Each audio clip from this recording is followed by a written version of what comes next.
Selamat pagi Bapak Ibu Saudara sekalian yang kami kasih di dalam Tuhan Yesus Kristus. Selamat berjumpa kembali dengan saya, Harry Lee, Gembala Sidang Restoration Christian Church di Los Angeles. Hari ini hari Minggu tanggal 10 Januari tahun 2021, minggu kedua dalam tahun yang baru, kita akan membahas keadaan manusia pada akhir zaman yang akan kita ambil dari 2 Timotius pasal yang ketiga, ayat yang pertama sampai dengan yang kelima. Mari kita berdoa. Tuhan Yesus, kami terima kasih Engkau melindungi kami sepanjang malam, sehingga kami boleh bangun lagi dalam keadaan tubuh jasmani, dalam keadaan tubuh rohani yang sehat. Pantas kami bersyukur, berterima kasih kepada Engkau ya Tuhan. Bapa, tolong akan hamba-Mu dalam menyampaikan kebenaran firman-Mu yang akan memerdekakan kami pada hari ini. Berbicaralah kepada kami ya Tuhan Allah Roh Kudus. Kami siap mendengarkan dan menjadi pelaku kebenaran firman-Mu. Kami berdoa, mengucapkan syukur dan terima kasih di dalam nama Tuhan Yesus. Amin. Baik Bapak Ibu Saudara sekalian, mari kita buka Alkitab kita ke dalam 2 Timotius pasal yang ketiga, ayat yang pertama sampai dengan yang kelima. Demikian bunyi firman Tuhan. Ketahuilah bahwa pada hari-hari terakhir akan datang masa yang sukar. Manusia akan mencintai dirinya sendiri dan menjadi hamba uang. Mereka akan membual dan menyombongkan diri. Mereka akan menjadi pemfitnah. Mereka akan berontak terhadap orang tua dan tidak tahu berterima kasih. Tidak mempedulikan agama. Tidak tahu mengasihi. Tidak mau berdamai. Suka menjelekkan orang. Tidak dapat mengekang diri, garang, tidak suka yang baik, suka mengkhianat, tidak berpikir panjang, berlagak tahu, lebih menuruti hawa nafsu daripada menuruti Allah. Secara lahiriah, mereka menjalankan ibadah mereka, tetapi pada hakikatnya mereka memungkiri kekuatannya. Jauhilah mereka itu. Nah, Bapak Ibu Saudara sekalian yang kami kasih di dalam Tuhan Yesus Kristus, di hari-hari terakhir akan datang masa yang sukar, kata Alkitab. Kata sukar yang diterjemahkan memiliki pengertian tentang masalah, kesulitan, dan situasi yang penuh tekanan. Suasana seperti ini akan menandai hari-hari terakhir. Hari-hari terakhir adalah istilah yang luas, bahkan sangat luas dalam perjanjian baru. Cukup luas untuk mengatakan bahwa hari-hari terakhir dimulai dengan kelahiran gereja pada hari Pentakosta, seperti yang tertulis dalam Kisah Para Rasul pasal yang kedua ayat yang ke-17. Hari-hari Mesias menandai hari-hari terakhir. Namun istilah hari-hari terakhir ini secara khusus merujuk kepada sesaat sebelum kedatangan Yesus kedua kalinya dan penyempurnaan segala sesuatu di mana bumi yang hari ini kita lihat akan berlalu. Seperti yang telah kita bicarakan di atas, hari-hari terakhir dimulai dengan kelahiran gereja pada hari Pentakosta, seperti yang tertulis dalam Kisah Para Rasul pasal yang kedua ayat yang ke-17. Namun oleh Roh Kudus Paulus bernubuat.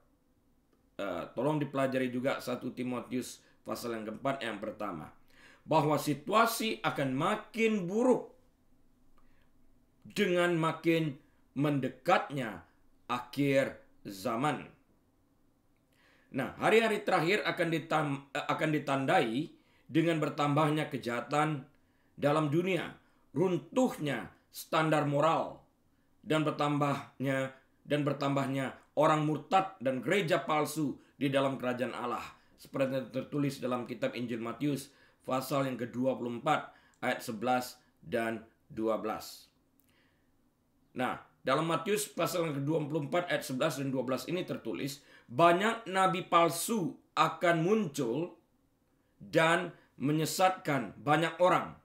Dan karena makin bertambahnya kedurhakaan, maka kasih kebanyakan orang akan menjadi dingin.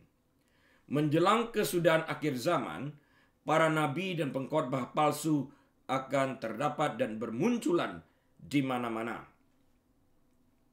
Sebagian besar umat dan negara-negara Kristen akan murtad. Mereka yang sungguh-sungguh setia kepada kebenaran firman Tuhan dan kebenaran Alkitab merupakan minoritas.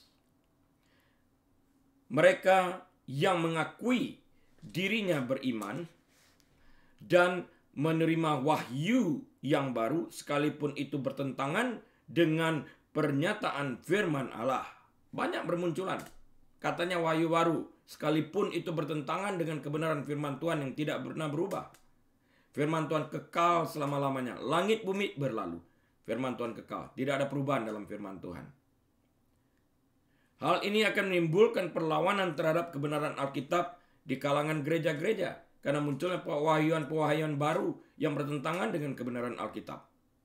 Yang kedua, di seluruh dunia berjuta-juta orang akan terlibat dalam ilmu gaib, ilmu nujum, sihir, spiritisme, dan pemujaan iblis. Pengaruh setan-setan dan roh-roh jahat akan makin meningkat. Yang ketiga, perlindungan terhadap tipu daya ini terdapat dalam iman dan kasih yang abadi terhadap Yesus Kristus.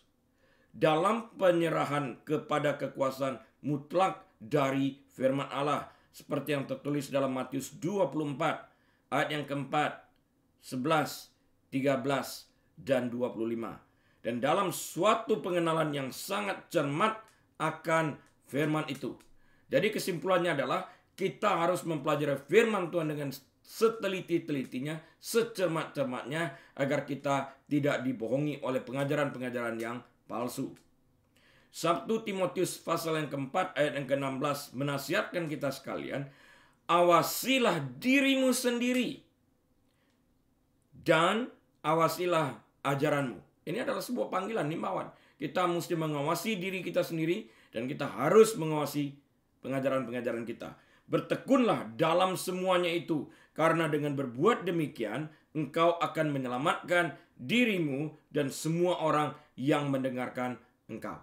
Jadi bagi para hamba Tuhan, kita wajib juga mengawasi diri kita, mempelajari firman Tuhan dengan baik dan benar, dan menyampaikan kebenaran firman itu secara seutuhnya, keseluruhannya, tanpa menambahi ataupun mengurangi apa yang tertulis di dalam kebenaran firman tersebut, agar dengan demikian kita dapat menyelamatkan diri kita sendiri, terlepas daripada pengajaran yang sesat, dan menyelamatkan banyak orang yang mendengarkan pengajaran itu.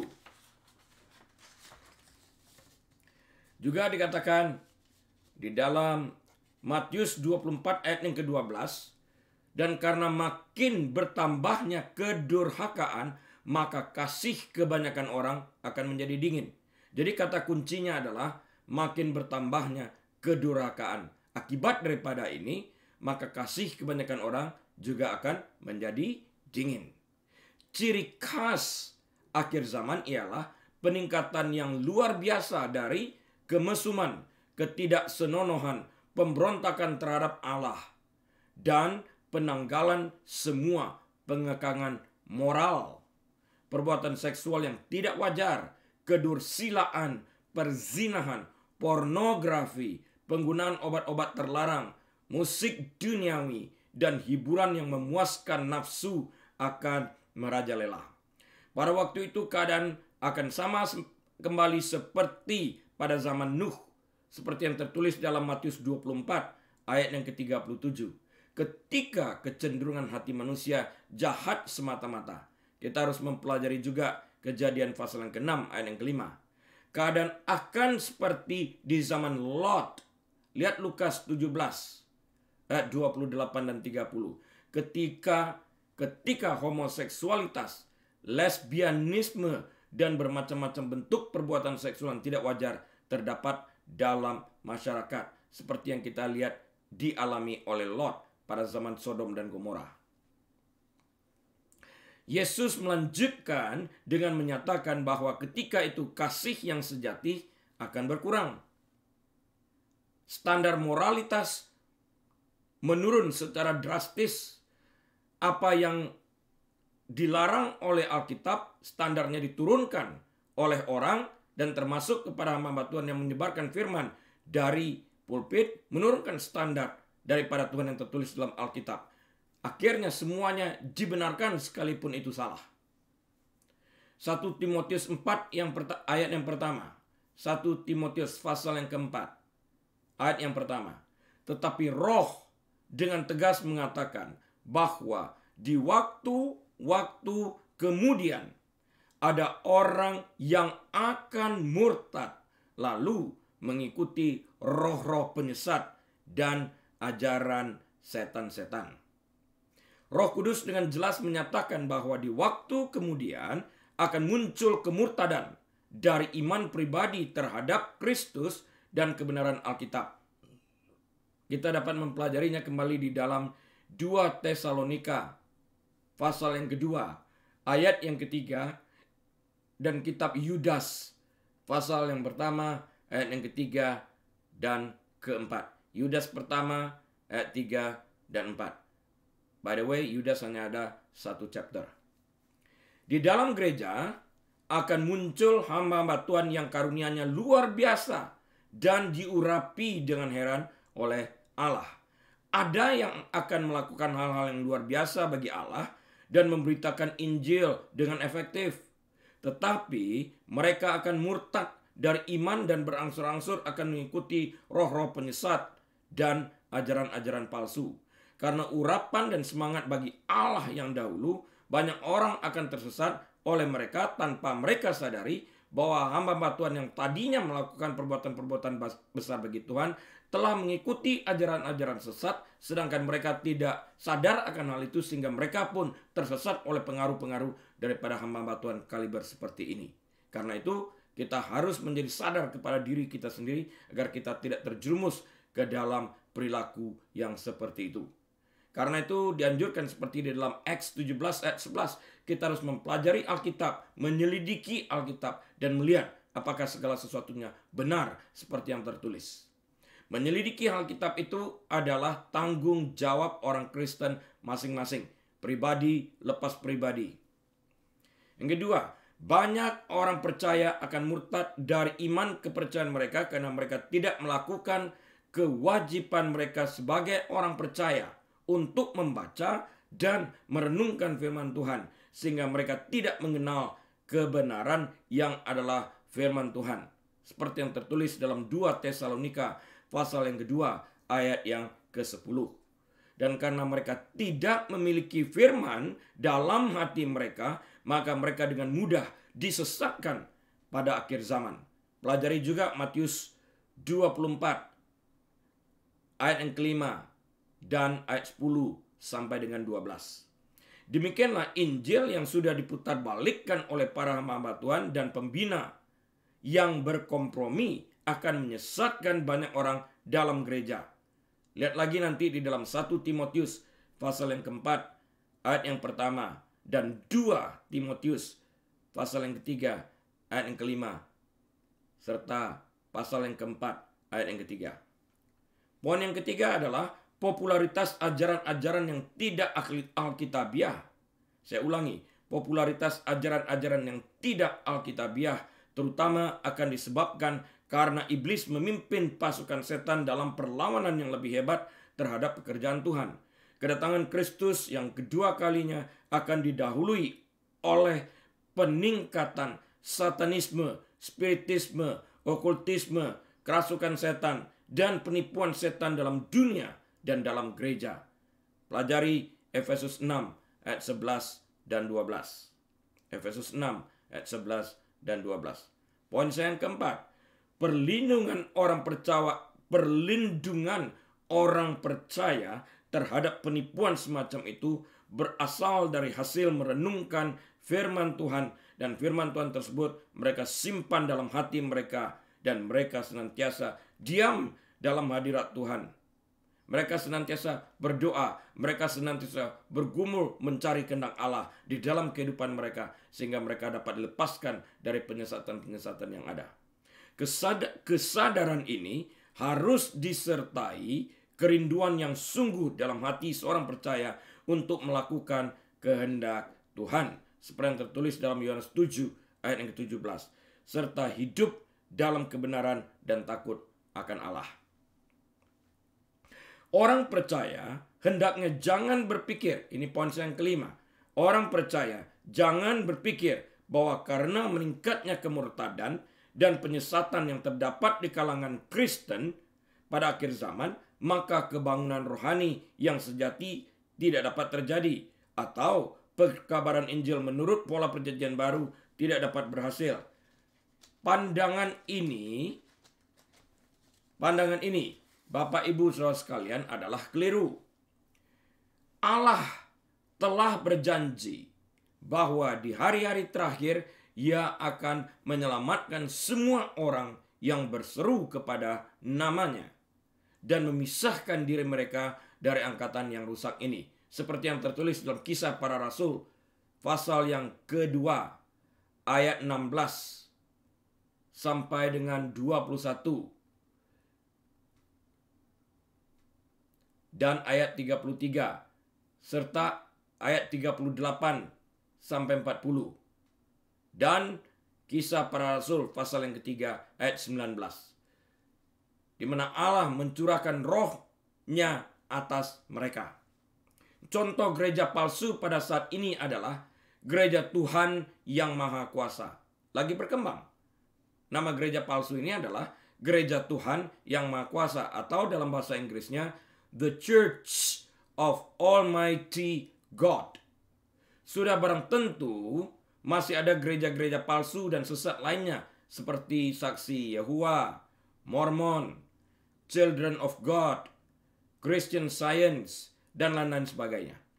Masa ini akan sungguh-sungguh menjadi masa yang sulit dan berat bagi orang yang setia kepada Tuhan.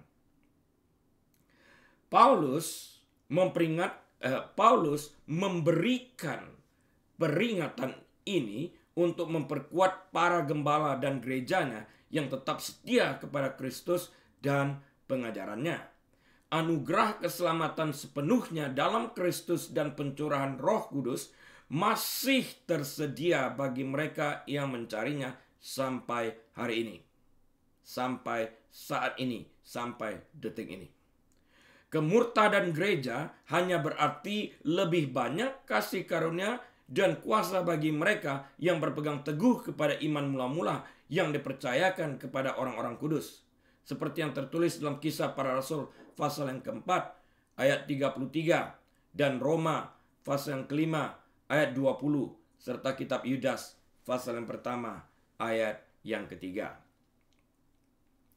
Juga tadi kita baca manusia akan mencintai dirinya sendiri, seperti yang tertulis dalam 2 Timotius pasal yang ketiga, yang akan kita mulai dari ayat yang kedua sampai dengan ayat yang keempat.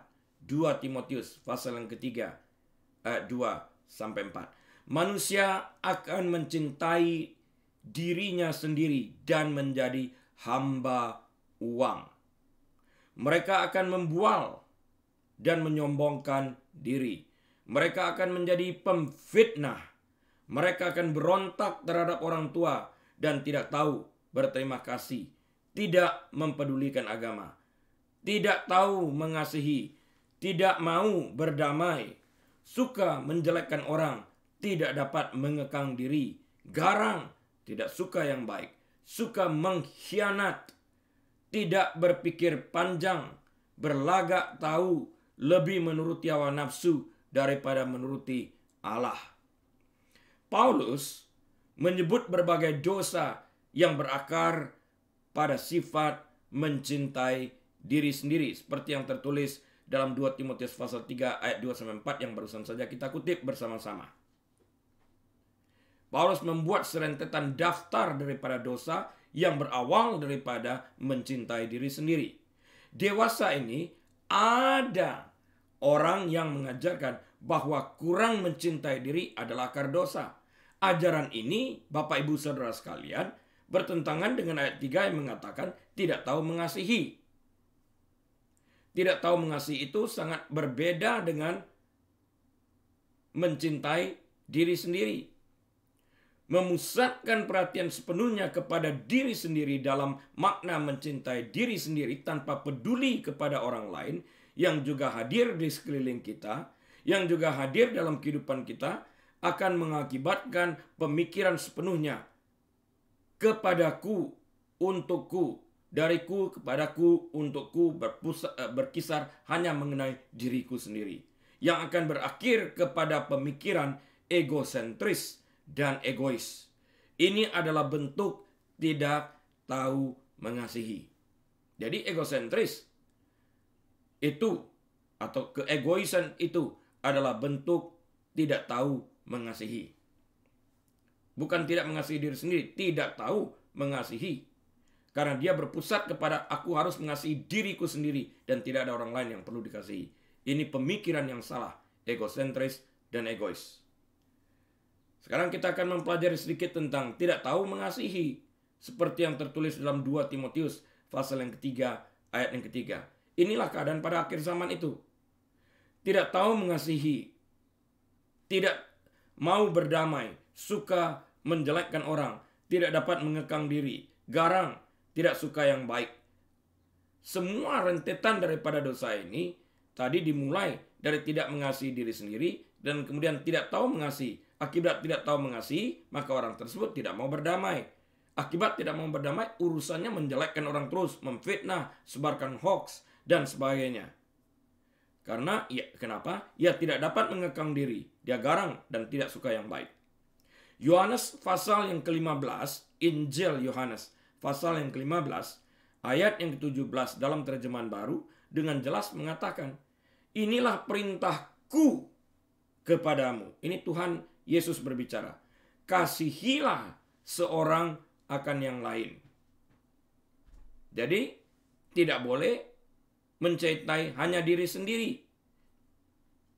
Artinya, kasihilah seseorang akan yang lain. Love one another. Tidak tahu mengasihi berarti tidak memiliki karakter untuk mengasihi seorang akan yang lain. Menutup diri untuk mengasihi orang lain kecuali dirinya sendiri. Saya ulang, tidak tahu mengasihi berarti tidak memiliki karakter untuk mengasihi seorang akan yang lain. Menutup diri untuk mengasihi orang lain kecuali dirinya sendiri. Jika ini terjadi, tidak mengherankan orang tersebut tidak mau berdamai, suka cari urusan dengan menjelekkan orang lain, dan ia juga tidak dapat mengekang diri, garang dan tidak suka yang baik. Karena ia memang menolak atau menutup hatinya untuk mengasihi orang lain kecuali dirinya sendiri. Nah, Bapak Ibu Saudara sekalian, dalam mengasihi orang lain ini kita harus berani berkorban dan bayar harga agar orang tersebut dapat diberkati, agar orang tersebut dapat mengalami kemajuan di dalam kehidupan mereka. Ini penting sekali, sekalipun kita tidak terlepas daripada resiko-resiko yang mungkin akan terjadi dalam menolong orang tersebut. Disalah mengerti salah satu di antaranya, tetapi teruskan aja berbuat baik.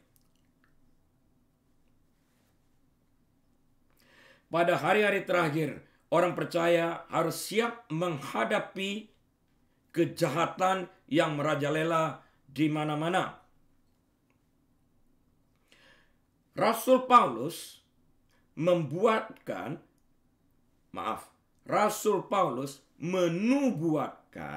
bahwa iblis akan menyebabkan kerusakan besar atas keluarga-keluarga. Anak akan melawan orang tua. Tertulis dalam 2 Timotius 3 ayat yang kedua yang telah kita kutip tadi. Anak akan melawan kepada orang tua. Ini sudah dibuatkan lebih daripada 2000 tahun yang lalu. Laki-laki dan wanita akan hidup tanpa kasih. Dalam bahasa Yunaninya di sini adalah astorgoi. Perkataan astorgoi ini dapat berarti kasih tanpa kasih keluarga. Maaf, sekali lagi saya ulang. Perkataan astorgoi ini dapat berarti tanpa kasih keluarga. Dan menunjuk kepada kekurangan perasaan lemah lembut dan kasih yang lazim seperti yang dipertunjukkan oleh seorang ibu yang tidak mengasihi anaknya atau membunuh bayinya, seorang ayah yang mengabaikan keluarga, atau anak yang tidak memelihara orang tuanya yang lanjut usia. Jadi kurangnya kasih keluarga, tidak memiliki kasih satu dengan yang lain di dalam keluarga tersebut, sehingga muncul pergejolakan, penolakan dan sebagainya ini di dalam keluarga tersebut.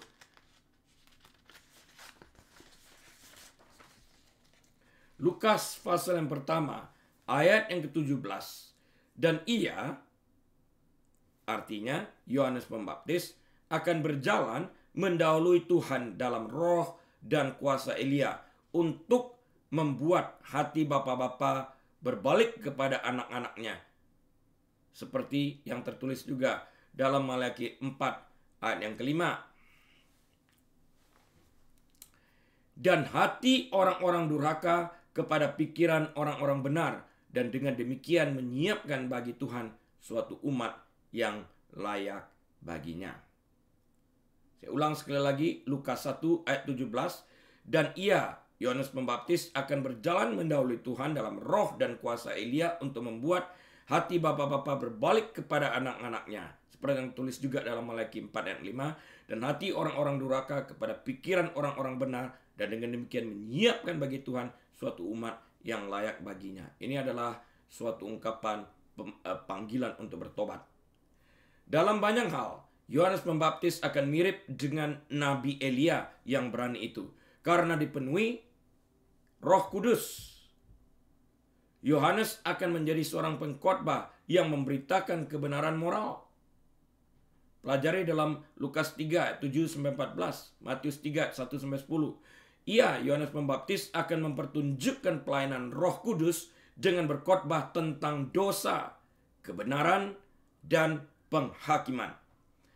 Ia akan membalikkan hati orang yang tidak taat kepada hikmat orang benar. Matius 11, Injil Matius pasal yang ke-11, ayat yang ke-17. Setelah murid-murid Yohanes pergi, mulailah Yesus berbicara kepada orang banyak itu tentang Yohanes Pembaptis. Untuk apakah kamu pergi ke padang gurun, melihat buluh yang digoyangkan angin kian kemari? Apa maksud ayat ini? Tuhan Yesus dalam Matius pasal yang 11 ayat 17 mengatakan secara jelas dalam sebuah pertanyaan yang menantang orang-orang yang pergi melihat Yohanes, bukan hanya sekedar bertemu, tapi dapat menilik dan melihat bahwa Yohanes bukanlah buluh yang dapat digoyangkan angin kian kemari.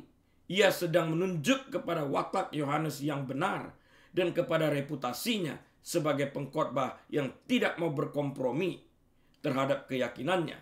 Seperti yang tertulis dalam Lukas 1 ayat 17. Yohanes Pembaptis memberitakan kebenaran Allah tanpa takut akan orang lain dan tidak pernah menyerah kepada pendapat umum. Dosa Herodes diabaikan begitu saja oleh para pemuka Yahudi. Tetapi Yohanes Pembaptis tidak mendiamkannya. Ia bangkit mengecam Herodes dan dengan demikian menunjukkan kesetiaan penuh kepada Allah dan firman-Nya. Yohanes berpihak kepada Allah melawan dosa. Sekalipun ia harus kehilangan nyawanya, ia kehilangan kepalanya, kita tahu itu. Dapat dibaca juga di dalam Matius pasal yang ke-14 ayat 3-12. Biarlah setiap pemberita firman Allah memperhatikannya, karena Kristus akan menilai pelayanan, perangai, dan pendirian kita terhadap dosa. Apakah kita berkompromi mengizinkan dosa menguasai kehidupan kita, sementara kita menjalankan firman Tuhan hanya setengah hati? Karena kita telah dirasui oleh keinginan berdosa tersebut. Ia tidak akan berkompromi dengan suara hatinya. Yohanes Pembaptis tidak pernah akan berkompromi dengan suara hatinya atau membengkokkan prinsip-prinsip Alkitabiah hanya demi jabatan atau keamanan pribadi. Lihat di dalam Lukas pasal yang ketiga ayat 19-20 atau Matius pasal yang ke-14 ayat yang pertama sampai dengan yang ke-11. Ia akan taat kepada Allah dan ia akan tetap tinggal setia terhadap seluruh kebenaran firman Tuhan. Yohanes Pembaptis adalah seorang hamba Allah yang taat dan setia sampai akhir memenuhi tugas panggilannya sebagai penyambung lidah Tuhan dalam memberitakan kasih Allah melalui pertobatan. Saya yakin pada akhir zaman ini akan muncul kembali orang-orang dengan spirit seperti Yohanes Pembaptis ini yang berani memanggil orang untuk kembali bertobat, kembali kepada Allah, meninggalkan dosa tanpa berkompromi dengan dosa, tapi melakukan kebenaran firman Tuhan apapun harganya. Salah satu dosa terbesar dari umat Allah dalam perjanjian lama adalah kegagalan para bapa untuk mengasihi anak-anak laki-laki dan perempuan mereka, untuk mengajarkan jalan dan perintah Allah kepada mereka. Seperti yang tertulis dalam Malaki 4 ayat yang ke-6. Dan hal ini masih terlihat sampai hari ini di abad ke-21 ini, di mana bapa tidak hadir dalam kehidupan anak-anak mereka. Dengan kedatangan Yohanes Pembaptis dan Injil Kristus, maka hati bapa-bapa akan berbalik kepada anak-anak mereka. Jadi tentang absentee father atau bapa yang tidak hadir di dalam kehidupan anak-anak ini sudah ada sejak zaman Nabi Malaki, seperti yang tertulis di dalam Malaki pasal yang keempat, dapat dibaca mulai dari ayat yang kelima dan ayat yang keenam. Ini merupakan suatu pernyataan yang jelas bahwa salah satu sasaran kunci dari Injil adalah meneguhkan kembali kehendak Allah untuk keluarga dengan suatu hubungan yang baik antara bapa dengan anak-anak mereka. Melalui pemberitaan tentang pertobatan dan ketuhanan Kristus, bapa-bapa akan mengabdikan diri mereka pada anak-anak mereka dalam sikap yang benar sebagai bapa dan menjalankan fungsi bapa itu sepenuhnya kepada anak-anak mereka. Nah, Bapak Ibu Saudara sekalian, ketidakhadiran bapa di dalam kehidupan anak-anak mereka itu akan terlihat jelas pada anak-anak tersebut menjadi dewasa. Banyak kejanggalan-kejanggalan yang timbul, bukan hanya kepercayaan diri yang terhilang, tapi banyak dosa-dosa lain dalam serentetan dosa yang telah kita sebutkan tadi muncul. Seperti lesbianisme, homoseksual, kekerasan, dan sebagainya. Jika gereja masa kini gagal untuk menjadi apa yang Allah inginkan, mungkin salah satu faktor penyebabnya adalah karena hati bapa-bapa tidak terpaut kepada anak-anak mereka, dan bapa-bapa mengabaikan anak-anak mereka dan lalai melakukan tugas mereka sebagai bapa untuk mengasihi mereka, yaitu anak-anak mereka, untuk meluangkan waktu bersama-sama mereka dan untuk mengajarkan firman Allah. Dan untuk mengajarkan firman Allah dan standar kebenaran kepada mereka. Sebagai akibatnya, anak-anak akan menolak jalan Allah, seperti yang tertulis dalam Malaki pasal yang keempat ayat yang keenam. Berikut ini terdapat ayat-ayat penting yang berkaitan dengan bapa-bapa dan anak-anak. Saya tidak akan memberikan seluruh referensi daripada ayat-ayat ini, hanya yang saya anggap penting. Nah, yang pertama, mengajar anak-anak agar setia kepada jalan Allah. Ini tugas dan fungsi bapa. Sudahkah kita berfungsi untuk mengajarkan anak-anak kita kepada jalan Allah? Sekalipun tidak ada garansinya pada saat mereka dewasa akan melakukan hal itu. Tetapi percayalah, firman Tuhan juga mengatakan pada saatnya ia akan kembali lagi. Itu kebenaran firman Tuhan. Janji Allah itu adalah ya dan amin. Jadi fungsi bapa yang pertama itu adalah mengajar anak-anak agar setia kepada jalan Allah. Dapat kita baca, salah satunya adalah Mazmur 78 ayat 5 sampai yang ke-8. Kedua, fungsinya adalah mengasihi dan mengoreksi anak-anak. Dapat dilihat dalam Mazmur 103 ayat yang ke-13, Amsal 3 ayat 12, Amsal 13 ayat 24, Amsal 13 ayat 24 dan sebagainya. Yang ketiga, fungsi bapak-bapak itu adalah berdoa bagi anak-anak mereka. Sama halnya dengan para gembala sidang yang harus berdoa bagi jemaat mereka. Dapat dibayangkan jika bapak tidak berdoa bagi anak-anak mereka atau para gembala tidak berdoa bagi jemaat mereka. Jadi ini adalah tanggung jawab. Bapak-bapak berdoa bagi anak-anak mereka. Dapat dibaca dalam Ayub pasal yang pertama ayat yang kelima dan Efesus 3 ayat 14 sampai dengan 19. Injil Yohanes pasal ke-17 ayat yang pertama. Injil Yohanes pasal yang ke-17 ayat yang pertama mengatakan demikian. Demikianlah kata Yesus. Nah, ini perkataan Yesus. Lalu ia menengadah ke langit dan berkata, Bapa, telah tiba saatnya. Permuliakanlah anakmu, supaya anakmu mempermuliakan engkau. Doa Yesus yang terakhir untuk para muridnya menunjukkan keinginannya yang mendalam bagi semua orang percaya, baik dahulu maupun sekarang. Doa ini juga merupakan suatu teladan yang diilhamkan Roh Kudus tentang bagaimana semua gembala sidang harus mendoakan jemaat mereka dan bagaimana orang tua harus mendoakan anak-anak mereka. Dengan berdoa untuk mereka yang berada di bawah pengawasan dan bimbingan kita selaku gembala sidang maupun selaku orang tua, perhatian terbesar haruslah.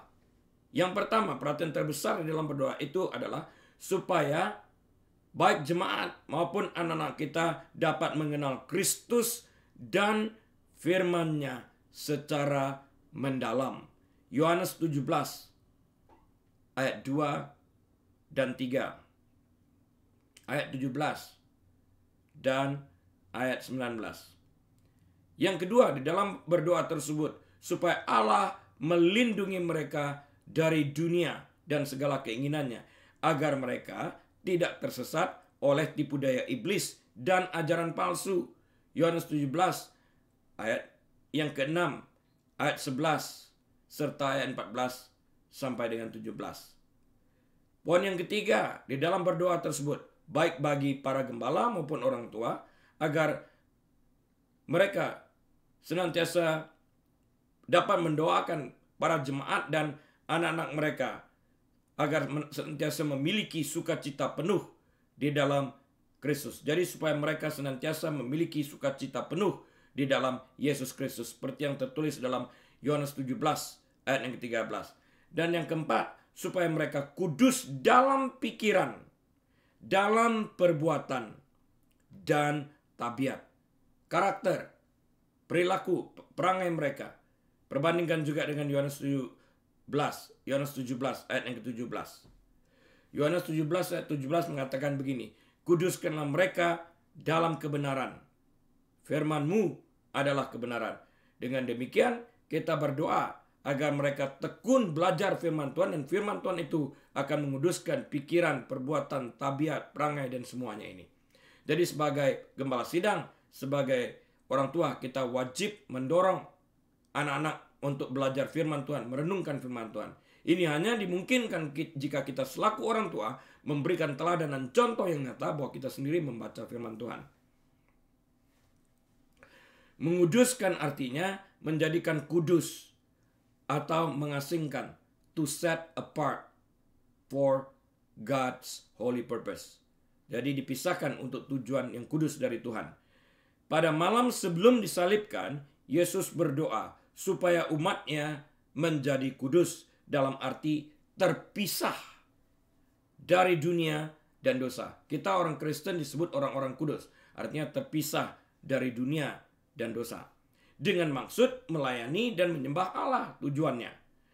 Mereka harus terpisah dari dunia dan dosa agar mereka dapat dekat dengan Allah, hidup bagi Allah, dan meneladani Allah. Pengudusan ini tercapai melalui pengabdian kepada kebenaran yang dinyatakan kepada mereka oleh kebenaran, oleh roh kebenaran itu. Seperti yang tertulis dalam Yohanes 14 ayat yang ke-17. Yohanes 16 ayat yang ke-13. Kebenaran itu adalah baik firman Allah yang hidup, yaitu Yesus Kristus. Yesus Kristus adalah firman Allah yang hidup. Yohanes 1 ayat yang pertama. Maupun pernyataan firman Allah yang tertulis. Yohanes 1 ayat yang pertama. Pada mulanya ada firman. Firman itu bersama dengan Allah. Dan firman itu adalah Allah. Dalam ayat 14, firman Allah itu menjadi daging dan diam di antara kita. Oleh karena itu, Yesus adalah firman Allah yang hidup. Dan selain Yesus firman Allah yang hidup, kita pun harus merenungkan dan percaya kepada firman Allah yang tertulis, yang tersurat di dalam Alkitab yang kita baca. Yang kelima, di dalam berdoa tersebut, supaya mereka menjadi satu dalam tujuan dan persekutuan. Tujuan dan persekutuan. Sebagaimana halnya Yesus dengan Bapa. Yohanes 17 ayat 11 dan ayat 21 sampai 22. Yang keenam, di dalam berdoa tersebut kita memohon supaya mereka dapat menuntun orang lain kepada Kristus agar mereka dipakai sebagai sarana, sebagai alat untuk memenangkan jiwa-jiwa. Yohanes 17 ayat 21 dan 23. Yang ketujuh, di dalam berdoa tersebut kita memohon kepada Tuhan supaya mereka dapat bertekun dalam iman dan akhirnya bersama dengan Kristus di surga. Jadi mereka tidak terhilang karena penyesatan yang terjadi. Dapat dibaca di dalam Yohanes 17 ayat yang ke-24. Dan supaya mereka senantiasa hidup di dalam kasih dan kehadiran Allah. Yohanes 17 ayat 26. Supaya mereka senantiasa hidup di dalam kasih dan kehadiran Allah. Artinya tekun mencari Tuhan, tekun belajar firman Tuhan, senantiasa bergumul di dalam doa-doa mereka agar mereka dihindari dari penyesatan-penyesatan yang makin merajalela di akhir zaman ini. Keadaan manusia pada akhir zaman secara eksplisit disampaikan dalam 2 Timotius pasal yang ketiga ayat yang kedua. Manusia akan mencintai dirinya sendiri dan menjadi hamba uang. Mereka akan membual dan menyombongkan diri. Mereka akan menjadi pemfitnah. Mereka akan berontak terhadap orang tua dan tidak tahu berterima kasih, tidak mempedulikan agama. Dan kemudian di dalam ayat 3 dan ke-4 Rasul Paulus menuliskan serentetan dosa yang telah kita baca bersama-sama tadi. Jadi, pada akhir zaman yang akan terjadi adalah manusia akan mencintai dirinya sendiri dan menjadi hamba uang dan akan mengejar kesenangan bagi diri mereka sendiri. 2 Timotius 3 yang kedua ya. Mengejar kesenangan bagi diri mereka sendiri. Mereka tidak dapat mengasihi orang lain. Menjadi orang tua dan mendedikasikan hidup mereka untuk mengasuh dengan penuh kasih sayang yang menuntut pengorbanan bagi anak-anak mereka tidak lagi dianggap sebagai tugas yang mulia. 2 Timotius 3, 2-4 tadi. Orang tua yang mengasuh dengan dedikasi penuh serta mengasihi anak-anak yang mereka asuh akan diganti dengan mereka yang mementingkan diri sendiri, kejam, meninggalkan serta menelantarkan anak-anak mereka. Pelajari juga Mazmur 113 ayat yang ke-9. Mazmur 127 ayat yang ketiga sampai yang kelima. Amsal 17 ayat yang ke-6. Titus pasal yang kedua ayat yang ke-4 sampai dengan yang kelima. Jikalau orang tua Kristen ingin menyelamatkan keluarga mereka dalam masa-masa sulit pada hari-hari terakhir, mereka harus melindungi anak mereka dari pengaruh jahat lingkungan di mana mereka hidup. Yohanes 21 ayat 15 sampai 17, Kisah 20 ayat 28 sampai 30. Memisahkan mereka dari cara dunia dan jangan mengizinkan orang berdosa mempengaruhi anak-anak mereka. Kisah 2 ayat 40 serta Roma 12 ayat 1 dan 2. Ini hanya dapat dimungkinkan jika orang tua dari anak-anak tersebut adalah orang tua yang hidup dalam takut akan Tuhan, di mana orang tua benar-benar mendedikasikan waktu mereka untuk mengasuh anak-anak mereka dengan penuh kasih sayang serta disiplin yang berdasarkan kebenaran Alkitab. Para bapa harus hadir di dalam kehidupan anak-anak mereka dalam mengajar dan mendidik anak-anak mereka dengan disiplin yang benar. Para orang tua dan para hamba Tuhan harus menjalankan tugas mereka, bukan hanya sekedar mendidik, tapi berdoa bagi para jemaat dan bagi para anak-anak mereka, bagi para orang tua. Seperti yang telah kita uraikan dalam 8 poin tadi. Mereka harus menerima rencana Allah untuk keluarga dan tidak hidup seperti orang berdosa. Orang percaya dan keluarganya harus benar-benar menjadi orang asing dan pendatang di bumi ini. Ibrani 11 ayat 13 sampai 16. Artinya kita hanya menumpang karena kita adalah warga negara surgawi. Ke sana kita akan pulang kembali. Dalam pembedahan ayat ini, poin yang berikut yang penting itu adalah secara lahir ya mereka menjalankan ibadah mereka. Kita kutip ini tadi dalam 2 Timotius 3 ayat yang kelima. Secara lahir ya mereka menjalankan ibadah mereka, tetapi pada hakikatnya mereka memungkiri kekuatannya. Kemudian dikatakan, jauhilah mereka itu. Paulus berbicara mengenai mereka yang mengaku diri orang Kristen dan kelihatan saleh, tetapi tidak menyatakan kuasa Allah yang dapat menyelamatkan manusia dari dosa, sifat mementingkan diri, dan sifat dorsila. Mereka membiarkan dosa masuk ke dalam gereja, dan mereka mengajarkan bahwa seseorang dapat melakukan dosa-dosa yang terdapat di ayat 2 Timotius pasal yang kedua sampai dengan 2 Timotius pasal yang keempat. Baca ketiga pasal ini dimulai dari 2 Timotius pasal yang kedua, pasal yang ketiga, pasal yang keempat sampai ayat 22 nanti. Di sana terdapat penjelasan-penjelasan bagaimana manusia sekalipun hidup dalam dosa dianggap layak masuk ke dalam kerajaan surga sekalipun menjalankan tabiat dosa. Ini adalah pengajaran yang menyesatkan. Alkitab telah wanti-wanti kita terhadap hal ini. Telah menasihatkan kita untuk agar kita waspada terhadap pengajaran seperti ini. Pengajaran ini sudah ada di luar di sana. Dan saya sempat bertemu dan berdiskusi dengan orang-orang seperti ini. Inilah kenyataan yang ada hari-hari ini. Konklusinya apa dari segala sesuatu yang kita pelajari tentang keadaan manusia pada akhir zaman ini? Konklusinya adalah menjadi seorang Kristen adalah sebuah pilihan yang kita ambil sejak awal. Dan untuk ini dibutuhkan iman, ketaatan, dan kesetiaan kepada Kristus dan pengajarannya secara konsisten sampai akhir. Rasul Paulus katakan sampai finish line, sampai garis akhir. Mengerti keadaan manusia pada akhir zaman hanyalah sebuah sisi. Hidup dalam kebenaran sesuai firman Tuhan tanpa terpengaruh oleh apa yang kita lihat pada akhir zaman ini dengan memisahkan diri kita dari keinginan dunia yang pada prinsipnya adalah kesenangan daging adalah sisi lain. Pertanyaan yang kita sekalian harus jawab adalah, apakah kita tetap setia kepada Kristus sampai pada akhirnya, terlepas dari segala apa yang kita lihat dan saksikan hari-hari ini di dunia ini?